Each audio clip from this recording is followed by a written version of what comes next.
को हरियाली education hubs friend कनिष्ठ सहायक 10 मई को जो एग्जाम होना है 2026 में, उसके लिए हम पीवाई की प्रैक्टिस कर रहे हैं। ठीक है, इससे पहले हमने हिंदी ग्रामर देख लिया है। हिंदी ग्रामर के बाद हमने मुहावरे लोगों क्या देखा, उसके बाद हमने पत्र लेखन देखा। ठीक है, पत्र लेखन में जो वनडे एग्जाम के हिसाब से आता है वो मैंने बताया। ठीक है, जो हमने पीवाई के थे वो देखे। उसके बाद जो मेंस से रिलेटेड होंगे उनको हम बाद में देखेंगे। ठीक है, जो चाहे वो मेंस लोअर का हो, अपर का हो, या फिर आर ओ या आर ओ का हो। ठीक हो गया।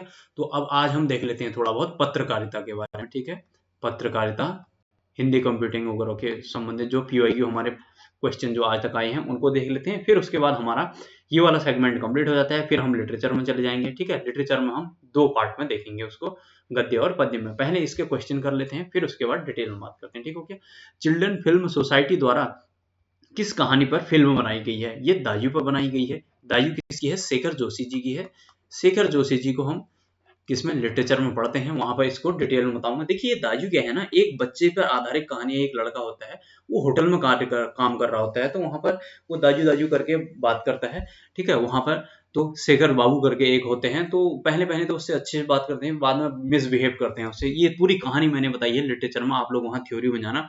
बहुत डिटेल में मैंने एक एक चीज समझा रखी है शेखर जोशी जी को, जब मैंने पढ़ाया हुआ है। आप लोग देखना, शेखर जोशी जी को देखना वहां पर प्ले लिस्ट में जाकर। ठीक है, साहित्य वाले में तो 23 राइटर हैं साहित्य के, हमारे 23 राइटर। ठीक है, इनके पीओई आने वाले हैं, कल से आ जाएंगे। ठीक है, हमारा ये वाला सेगमेंट आज कंप्लीट हो जाएगा। तो ये 23 राइटरों में से हमने गद्य और पद्य को अलग अलग करके पढ़ेंगे। यहाँ पर वहां भी अलग अलग करके पढ़ाया है मैंने, यहाँ भी अलग अलग करके पढ़ाऊंगा। ठीक है, तो उसी गद्य वाले में हमने शेखर जोशी को देखा। शेखर जोशी का हमारा ये दाजू को भी मैंने इसकी कहानी प्रॉपर वहां पर बताई हुई है, पूरी कहानी सुनाई है वहां पर। कोसी का घटवाड़ एक प्रेम कहानी थी। ठीक है, लक्ष्मा की। ठीक है, तो वो चीज वहां पर आप लोग जाकर प्रॉपर डिटेल में देख सकते हैं। ठीक है, जो नए साथी हैं उनके लिए तो रामबाण औषधि है, वहां पर जाकर आप लोग देख सकते हैं, रामबाण साबित होगा आप लोगों के लिए। ठीक है, ये ताजु है इसका। ठीक, नेक्स्ट क्वेश्चन देखते हैं। संविधान की किस धारा के अनुसार संघ का कर्तव्य होगा कि वह हिंदी भाषा का प्रसार और उसका विकास करेगा? ये है आर्टिकल 351। देखिए, जो हिंदी का है ना, हिंदी भाषा का विकास मैंने जो पढ़ाया था, हिंदी भाषा का विकास, वो मैंने पूरा पढ़ाया है थ्योरी में। आर्टिकल आर्टिकल 343 से लेकर ये 351 तक पूरा डिटेल में एक एक आर्टिकल के बारे में बताया है। इनके सब पार्ट भी हैं जो। ठीक है, राजभाषा आयोग, ये वो सब मैंने डिटेल में वहां पर थ्योरी में बताया है। आप लोग जाएंगे थ्योरी में तो वहाँ प्ले लिस्ट बनी हुई है, उनमें थ्योरी में जाना, बहुत डिटेल में वहां पर बनाया हुआ है। आप लोग वहां जाकर देखेंगे तो सब समझ में आ जाएगा। ठीक है, कौन से आर्टिकल में क्या है, राजभाषा आयोग किसमें है, किसमें राजभाषा क्या है, राष्ट्रभाषा क्या है, ये सब मैंने अंतर बताया है। ठीक है, लिपि कौन सी होगी, देवनागरी होगी या क्या होगी, कैसा होगी, देवनागरी लिपि क्या है, लिपि का विकास, ये सब मैंने बताया हुआ है। आप लोग लिस्ट में जाना, बहुत अच्छे से समझ में आ जाएगा। ठीक हो गया। नेक्स्ट, उदंड मार्तंड का प्रकाशन वर्ष है। ये प्रकाशन वर्ष है इसका 1826, इसने 1926 दिया है। ठीक है, ये इस टाइप की बुक है, अगर आप लोग देखेंगे तो इसमें ध्यान देना। 1826 है, असली में 30 मई 1826 है इसका। ठीक है, इसलिए 30 मई को पत्रकारिता दिवस भी मनाते हैं। ठीक है, पत्रकारिता दिवस भी मनाते हैं। इस कहाँ से ये प्रकाशित हुआ था? ये कलकत्ता से प्रकाशित हुआ था, कलकत्ता। ठीक है, किसने प्रकाशित किया था? ये शुक्ल ने प्रकाशित किया था, जुगल किशोर शुक्ल ने। ठीक है, जुगल किशोर शुक्ल ने इसको प्रकाशित किया था। ठीक हो गया, इतना ध्यान देना। ठीक है, ये जुगल किशोर शुक्ल, ये कल देखिए ये एक चीज ना ध्यान देना, ये पहला हिंदी का पहला समाचार पत्र है, इतना ध्यान रखना। इसलिए 30 मई को हिंदी का पहला समाचार पत्र 1826 में प्रकाशित हुआ, इसलिए इस 30 मई को ही हिंदी पत्रकारिता दिवस भी मनाते हैं। ठीक है, इस 30 मई को। ठीक, जुगल किशोर शुक्ल, ये वाला क्वेश्चन बार बार रिपीट होता है, ये उदंड मार्तंड से रिलेटेड। कभी पूछता है कि इसको किसने प्रकाशित किया, कभी पूछता है कि कहाँ से प्रकाशित हुआ, कभी पूछता है कि कब प्रकाशित हुआ। ठीक है, 1826 में जुगल किशोर शुक्ल ने, कलकत्ता से 1826, 30 मई को। ठीक हो गया, इतना ध्यान रखना। अब एक चीज ध्यान रखने की ये है कि ये चीजें कलकत्ताई से क्यों शुरू हुई है। ऐसा इसलिए हो रहा है ना, जब मैं आपको मॉडर्न हिस्ट्री पढ़ाऊंगा तो वहां पर आप लोगों को ये चीजें समझ में आएंगी। देखिए, वहां पर क्या होता था, पूरा गढ़ कलकत्ता में ही हुआ करता था।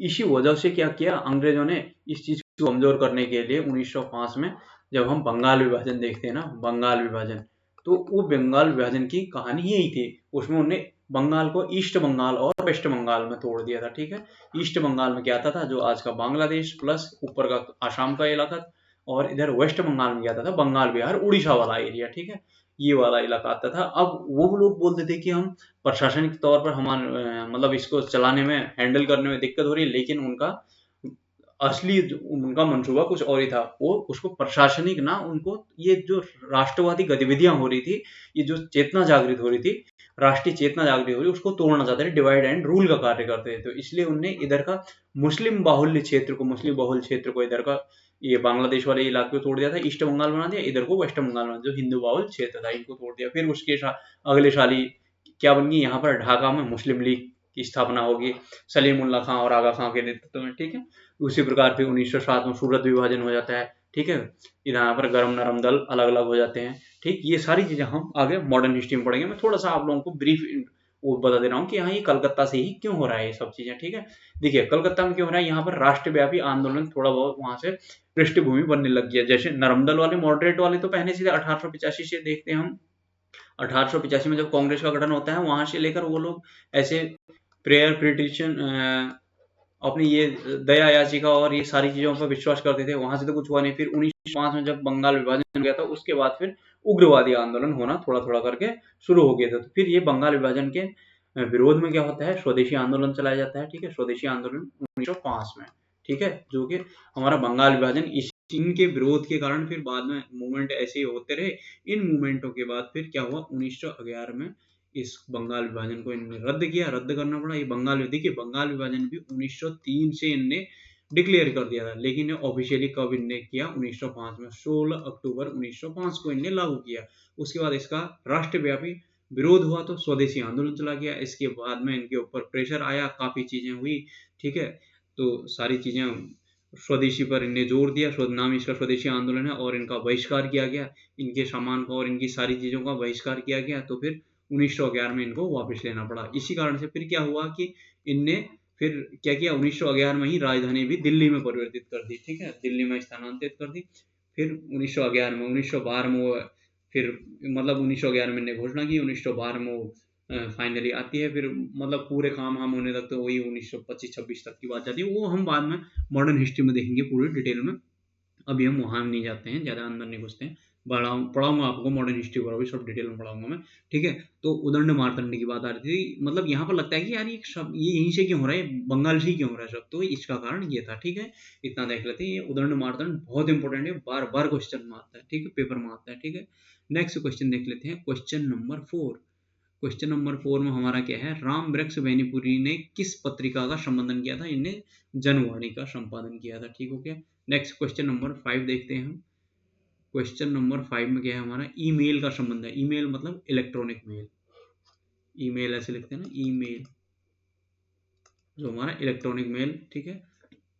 अगला, जनसंचार संस्थान कहाँ है। जनसंचार संस्थान का मतलब क्या हुआ, इसको बोलते हैं IIMC, ठीक है, Indian institute of mass communication, IIMC, ठीक है, Indian institute of mass communication. ये कहाँ पे है, हमारी नई दिल्ली में, ठीक हो गया। मैंने कमांड कर दिया यहाँ पर उसको समझाने के चक्कर में, ऐसे दिख ही रहा है, ठीक है। नेक्स्ट क्वेश्चन नंबर 7 देखते हैं, वैज्ञानिक तथा तकनीकी शब्दावली आयोग नई दिल्ली में कब स्थापित किया। ये हुआ 1961 में हमारा, ठीक हो गया, शब्दावली आयोग, ठीक है। इसमें ध्यान रखना 1961 में। ये जो शब्दावली टर्मिनोलॉजी वाली टाइप के होते हैं ना, ये आते हैं। जैसे मैंने पिछले वाले वीडियो में बताया था कि जैसे RO होता है ना, इसके मेंस में भी ये शब्दावली वाला आता है। वहां पर प्रशासनिक शब्दावली करके आती है, प्रशासनिक शब्दावलियां वहां पर आती हैं, ठीक है, 10 नंबर करीब आती है शायद, ठीक है।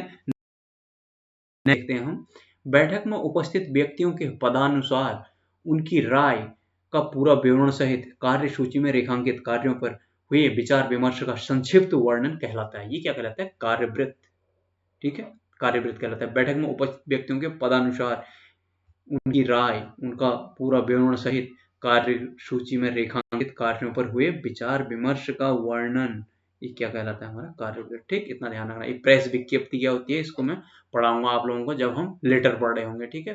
हमारे प्रेस विज्ञप्ति, विज्ञप्ति क्या होती है, अधिसूचना क्या होती है, इनमें अंतर क्या होता है, ठीक है। परिपत्र क्या होता है, ये सब मैं बताऊंगा आपको। परिपत्र सर्कुलर बोलते हैं, जब एक से अधिक लोगों को एक ही चीज सर्कुलेट करनी होती है तो उसको सर्कुलर बोलते हैं, ठीक है। ये जैसे विज्ञप्ति है तो एक अधिसूचना पढ़ेंगे, अधिसूचना को नोटिफिकेशन बोलते हैं, विज्ञप्ति को कम्युनिक्यू बोलते हैं, ठीक है। हमें लगता है कि इसको नोटिफिकेशन, इसको विज्ञप्ति बोलते हैं, ये सब बताऊंगा मैं, ठीक है। इसको कंपनी क्या होता है, नोटिफिकेशन क्या होता है, ये सर्कुलर क्या होता है, सब ये इनको हम डिटेल में देखेंगे। ठीक है, सब मैं आप लोगों को बताने वाला हूँ। ऑफिशियल लेटर क्या होता है, डेमी ऑफिशियल लेटर क्या होता है, सरकारी पत्र, अर्ध सरकारी पत्र, ठीक है, परिपत्र, विज्ञापन, नोटिंग, ये सारी चीजें आप लोगों को मैं बताने वाला हूँ। ठीक हो गया, कार्यालय आदेश, कार्यालय ज्ञापन वगैरह, मेमोरेंडम क्या होता है, ठीक, सारी चीजें मैं आप लोगों को बताऊंगा। ठीक, नेक्स्ट क्वेश्चन देखते हैं हम अब आज का। किसी मुद्दे पर लेख लिखने में उस ताजी घटना का उल्लेख करना जिसके कारण वह मुद्दा चर्चा में आया, उसको क्या बोलते हैं, न्यूज पैक बोलते हैं। देखिए क्या होता है ना, जैसे कोई मुद्दा है, वो मुद्दा है तो मुद्दा पहले से है, लेकिन वो मुद्दा फिर से किसी घटना के कारण उस टाइम किसी ताजी घटना से वो चर्चा में आ गया, तो वो उसको क्या बोलते हैं, न्यूज पैक बोलते हैं। ठीक है, उस ताजी घटना से जो चर्चा में आ गया तो वो मुद्दे को क्या बोलते हैं, न्यूज पैक बोलते हैं। ठीक है, जैसे मैं आप लोगों को कोई उदाहरण बताऊं कि सपोज कोई नहर है, नहर कवरिंग नहीं हो रही है, तो काफी टाइम से, एक मिनट यार मैं चार्ज में लगा, एक बंद होने वाला है।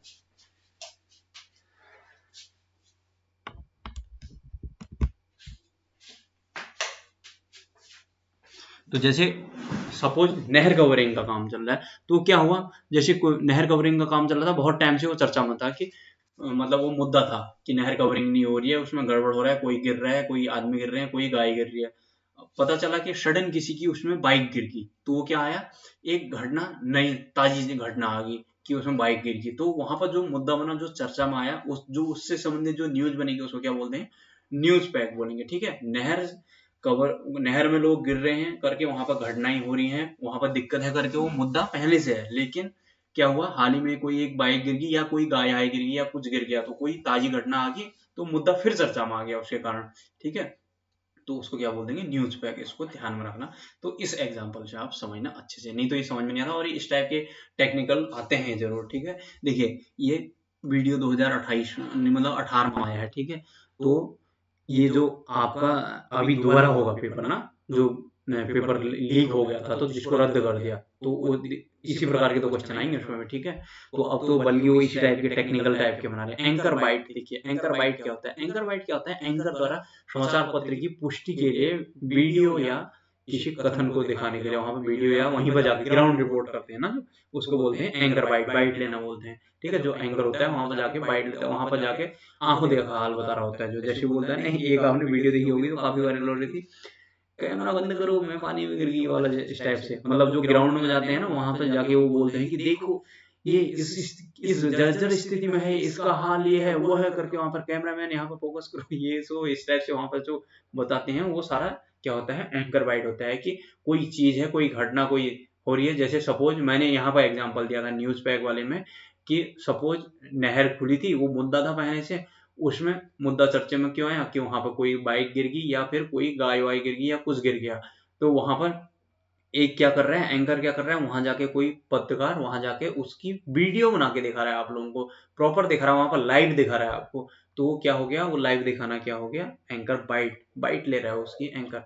ठीक है, तो ये हो गया न्यूज पैक, क्या हो गया, जो मुद्दा चर्चा में आया है। ठीक है, नेक्स्ट, इन दोनों में कंफ्यूजन मत रखना। ठीक है, इसमें क्या है, ऊपर वाले में किसी मुद्दे पर लेख लिखने के लिए, किसी मुद्दे पर लेख लिखने के लिए उस ताजी घटना का उल्लेख करना, इस पर जो लेख लिखना है कि नहर से रिलेटेड दिक्कत है, उस पर, इस पर लेख लिखना है कि लिखेगा वो पहले से कई पिछले साल से ये मुद्दा चला आ रहा है, इस पर ये हुआ, हमने पिछले अंक में भी ये दिया था, न्यूज़पेपर में आए रहता है ना कि हमने पिछले अंक में भी ये दिया था, इतनी तारीख को ये दिया था, देखिए आज फिर से यहाँ पर घटना घटित हो गई है, इस प्रकार से न्यूज़पेपर में आता है जो, तो वो जिसके कारण वो मुद्दा चर्चा में आता है, तो वो क्या हो गया, ये हो गया न्यूज पैक। अब ये जो वहां जाके इस पर वीडियो बना रहा है, ठीक है, तो ये क्या हो गया, हमारा एंकर बाइट ले रहा है, एंकर बाइट। ठीक है, मतलब ये एंकर द्वारा दिखाया गया पुष्टि करने के लिए उस चीज के लिए। ठीक है, यहाँ पर बता रहा है वो, यहाँ पर इसके कारण वो चर्चा में आ रहा है दोबारा,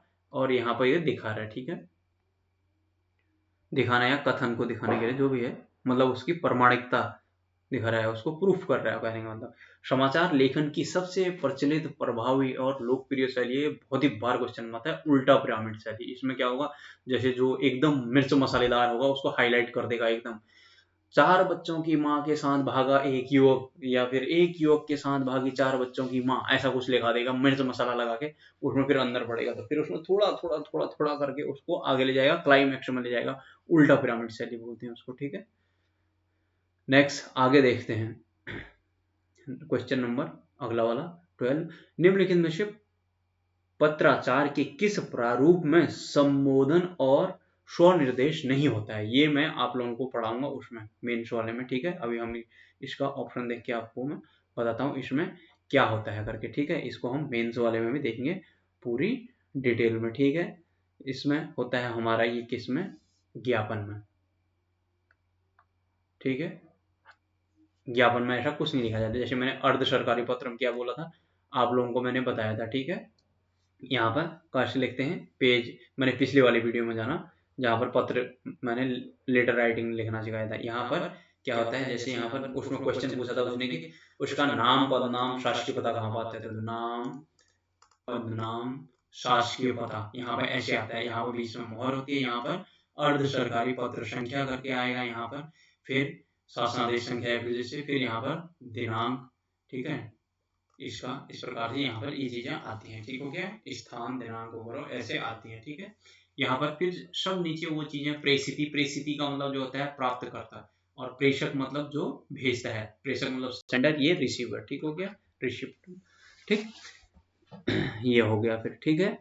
अब ज्ञापन हो गया इसका, इसमें कोई मतलब इसमें कोई ऐसी औपचारिकता है वो सीधे सीधे लिखेगा कि सर्वसाधारण को सूचित किया जाता है कि आता 8 दिनांक ये 8 जनवरी 2025 को, या फिर जो भी दिनांक होगी जिस दिन की को सूचित किया जाता है कि इसका ये करना है या फिर वो करना है, कोई ज्ञापन निकालना है, तो या फिर जैसे कोई चीज किसी चीज का विज्ञापन ही देना है तो उस चीज के लिए ये करना है वो करना है, जो भी उसका टॉपिक होगा, ठीक है। वो मतलब कुछ ऐसा, जैसे हम यहाँ पर जैसे सरकारी पत्र में क्या करेंगे ना, हम बाद में बताऊंगा आप लोगों को जब इसका ड्राफ्ट बना के, जैसे कोई सरकारी पत्र है तो हम क्या करेंगे ऐसे ही बनाएंगे, तो उसमें सेवा में ये वो इस प्रकार की जो फॉर्मेलिटी होती है ना, तो वो सारी चीजें नहीं आती है इसमें, ठीक है। अनुस्मारक क्या होता है, रिमाइंडर होता है इसको।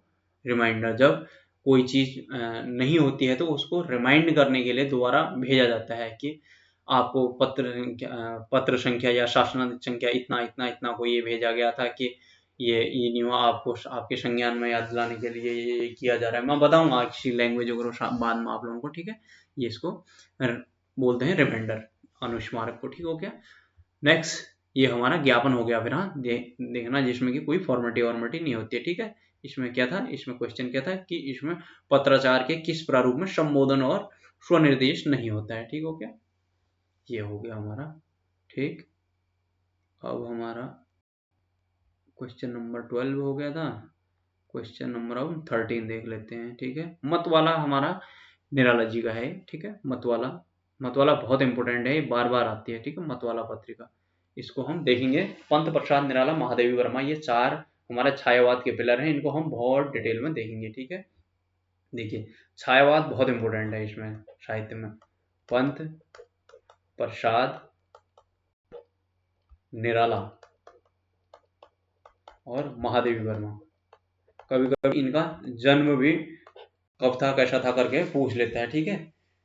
सुमिता नंदन पंत जी तो हमारे यहाँ के ही हो गए, ठीक है, कौशानी वाले। ये जयशंकर प्रसाद को पढ़ेंगे, ठीक है। इनकी तितली कंकाल वगैरह ये काफी इंपॉर्टेंट आ जाती है, निराला जी का भी, ठीक है। सरोज स्मृति वगैरह काफी इंपॉर्टेंट, मैं बताऊंगा ये सब आएंगे तो ना, आगे हमारा यही आना है, इसके बाद अब कल से यही आएगा सब, ठीक है।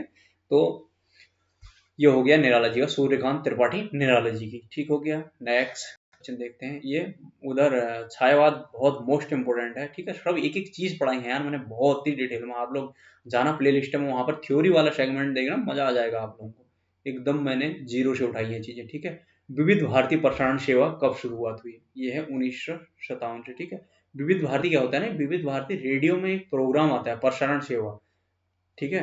प्रसारण सेवा क्या हो, ब्रॉडकास्टिंग जो सर्विस होती है, ठीक है। विविध भारती मतलब एक ये समझ लीजिए कि रेडियो में एक चैनल टाइप का है, जैसे हमारा स्टेशन होते हैं ना, जैसे देहरादून स्टेशन से आता है, या न्यूज अगर आप लोग रेडियो सुनते होंगे तो उसमें अलग अलग स्टेशन, नजीबाबाद स्टेशन आता है जिससे पहाड़ी गाने वो आते हैं, या फिर ये देहरादून स्टेशन आता है। इस ऐसी एक प्रोग्राम होता है विविध भारती, ठीक है। इसका प्रसारण कब से हुआ, 1957 से, ठीक है। एक प्रसारण सेवा है, ठीक है, आकाशवाणी का। आकाशवाणी पर भी सब ये मैंने बहुत डिटेल में आप लोगों को बताया है, ठीक है। अगला क्वेश्चन देखते हैं हमारा। हरिशंकर परसाई जी, हरिशंकर परसाई बहुत इंटरेस्टिंग है, मैंने वहां पर लिटरेचर में बताए हैं, ठीक है। व्यंगकार हैं, ठीक है, सटायर बोलते हैं, ठीक है, व्यंगकार, व्यंगकार हैं बहुत बड़े, सटायर, ठीक है। प्रेमचंद के फटे जूते वगैरह सब, प्रेमचंद के फटे जूते, ठीक है, ये सब हम देखेंगे, ठीक हो गया। ये मैंने पढ़ा रखा है थ्योरी में सब, ठीक है। भूत के पांव पीछे, प्रेमचंद के फटे जूते, ये सारी चीजें, ठीक है।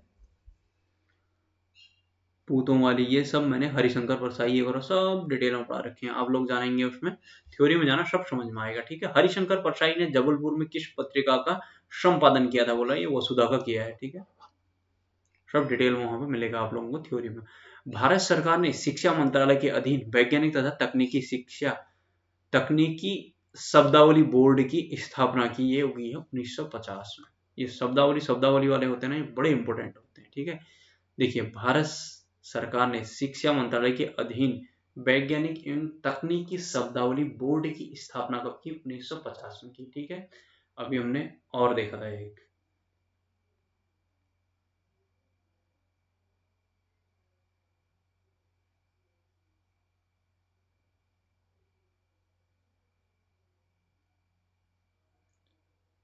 तो नेक्स्ट क्वेश्चन देखते हैं इसमें, बस हमारा हो गया है कंप्लीट, तो आज हो जाता है हमारा कंप्लीट। देखिए, हमारा ये वाला सेगमेंट पूरा कंप्लीट हो गया है। अब हम कल से पढ़ेंगे क्या, हमारा लिटरेचर, ठीक है,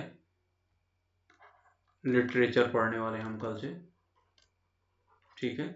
लिटरेचर में हमारा साहित्य बोलते हैं इसको, ठीक है। साहित्य में हम गद्य और पद्य दोनों को लेकर चलेंगे। देखिए, इन दोनों को मिलाकर हमारे 23 राइटर हैं, ठीक है। इन 23 राइटर को हम इसको अलग पढ़ेंगे, इससे रिलेटेड पीवाईक्यू को अलग पढ़ेंगे, और थ्योरी वाला आप लोग जाना, एक एक को मैंने इनमें से एक एक को लेकर पढ़ाया हुआ है, वहां पर सब डिटेल में चीजें बताई हुई हैं। आप लोग उधर जाएंगे तो सब ये चीजें आप लोगों को समझ में आएंगी, ठीक है। और यहाँ से एक ने एक क्वेश्चन बना देते हैं, जैसे मतवाला पत्रिका पूछा था अभी उसने, मतवाला, ठीक है, तितली, कंकाल, इरावदी, ये सारी चीजें क्या करेगा, एक साइड और राइटर के नाम दे देगा, लेखक का नाम दे देगा, एक साइड पूछ लेगा यहाँ से कि ये रचना किसकी है, इस प्रकार से, ठीक है। ये हिस्ट्री में भी पूछ लेता है ना, जैसे हर्षचरित किसका है, या फिर कुछ ये चरित क्या है, बुद्ध चरित किसका है, ठीक है। इनमें भी कंफ्यूजन होता है, हर्षचरित किसका, बुद्ध चरित किसका, ठीक है, इनको, ठीक है। इस प्रकार से ये क्वेश्चन बनते हैं, कहने का मतलब। अब इससे पहले हमने हिंदी ग्रामर देख लिया, वो मैंने बता ही दिया था आप लोगों को, ठीक है। हमने भाषा पढ़ ली थी, भाषा, उपभाषा, बोलियां, फिर उसके बाद लिपि, ठीक है, सब वर्णमाला, वर्णमाला होगी हमारी। उसके बाद हमने शब्द, वाक्य, वाक्य के बाद फिर हमारे लोकोक्ति मुहावरे, लोकोक्ति मुहावरे के बाद पत्रकारिता हमने देख लिया, अभी इससे पहले पत्र लेखन देख लिया था, ठीक है। ये चीज पूरी डिटेल में हो गया हमारा, ठीक हो गया। अब हम आ जाएंगे साहित्य वाले पार्ट में, ठीक हो गया। तो चलिए फ्रेंड्स, आज इतना ही करते हैं, फिर आप लोग देखिएगा बहुत अच्छे से इन चीजों को, ठीक हो गया। अब हम अब कल से क्या करेंगे, पत्रकारिता को देखने वाले हैं, ठीक है, नहीं सॉरी, साहित्य को देखने वाले हैं। तो आप लोग साहित्य को अच्छे से समझ में आएगा, ठीक है। Bye bye, take.